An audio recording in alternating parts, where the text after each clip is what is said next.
ಹೋಗ್ತಿದ್ದಾರೆ ಅದು ನಮ್ಮನ್ನು ಬಿಟ್ಟು ಹೋದಲ್ಲ ಪುಣ್ಯಾತ್ಮವರೆಲ್ಲ ಈಗಂತೆಲ್ಲ ಅದು ಅಮಾಸ್ಯ ಬಂದ್ರೆ ಬಂದ್ರೆ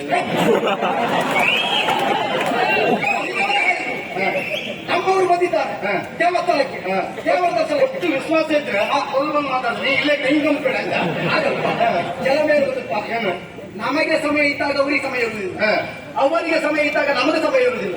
ಹಾಗಾಗಿ ಹೊಂದಾಣಿಕೆ ಎಲ್ಲಿ ಸಮಯ ಸಿಗ್ತದೋ ಅಲ್ಲೇ ಕಡು ಬಯಸಲಿಲ್ಲ ನಮ್ದು. ಹಾಳಾದ್ದೇ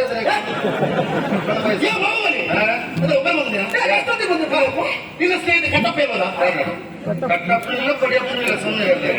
ನಾನು ಬಂದು ನೀವು ಬರುವ ಮೊದಲೇ ಬಂದಿದ್ದೆ. ಮೊದಲೇ ನೀನು ಬಂದದ್ದು ಗೊತ್ತೇ ಆಗ್ಲಿಲ್ಲ ನಮಗೆ. ನಾವಲ್ಲ ಬಂದು ಅಲ್ಲ ನೀನು ಸರಿಯಾಗಿ ನೋಡ್ಕೊಂಡು ಬಂದ್ಯಾ? ಇಷ್ಟೊತ್ತಿಗೆ ನಿನ್ ಪ್ರವೇಶ ಹೌದಾ? ನಮ್ಗೆ ಅವ್ರು ಹೇಳಿದ್ರೆ ಇಷ್ಟೊತ್ತಿಗೆ ಹೋಗಿದ್ದೆ. ಮತ್ತೆ ಎಂತ ಸಮಯದ ನಿವೇಶಗಳಾಗ್ತದೆ. ಅಲ್ಲ ನೀವು ಮೊದಲಲ್ಲಿ ಇಂಥದ್ದೇ ಆಲೋಚನೆ ಮಾಡಿ ನೀವು ಉದ್ಧಾರ ಆಗುದು ಹೇಗೆ? ನಾನು ಹೇಳಿ ಕೇಳಿ ದೊಡ್ಡ ಮನುಷ್ಯರು ಸ್ವಲ್ಪ ಜಾಗ್ರತೆ ಬೇಕು. ಸನ್ನಿವೇಶದ ಪುಟ ನೋಡಿ ಬರ್ಬೇಕು ಅಂತ ಹೌದಲ್ಲ ಬಿಡ್ಬಿಡ್ತು. ಎರಡು ಸಲ ನೋಡ್ಕೊಂಡಿದ್ದೆ. ಮತ್ತೆ ದೇವ್ರ ದರ್ಶನ ಆಯ್ತಾ? ದೇವ್ರ ದರ್ಶನ ಆಯ್ತಾ? ದೇವಸ್ಥಾನಕ್ಕೆ ಹೊರಟದ್ ನಾನು. ಒಳ್ಳೆ ರೀತಿಯಲ್ಲಿ ದೇವರ ದರ್ಶನ.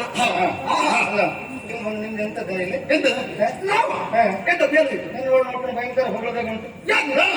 ಮತ್ತೆ ಕೈ ಕುರುಬ ಇಲ್ಲದೆ ನಾವು ಹೆಣ್ಣು ಮಕ್ಕಳ ಮೇಲೆ ಕಣ್ಣು ಹಾಕುದ. ಮತ್ತೆ ಶಾಂತ ಪಾಪ ಯಾವ ಅವರಿದ್ರೆ ಮತ್ತೆ ಯಾರು ಶಾಂತಮ್ಮ ಪಾಪಮ್ಮ ಅಲ್ಲ ಅದ್ರ ಬಗ್ಗೆ ಹೇಳಿಕೊಡುದು. ನಮ್ಮ ಊರಿನವರಾಗಿದ್ದ ನೀನು ನಮ್ಮ ಬಗ್ಗೆ ತಿಳ್ಕೊಳ್ಳೋದು ಇಷ್ಟೇ ಯಾರು?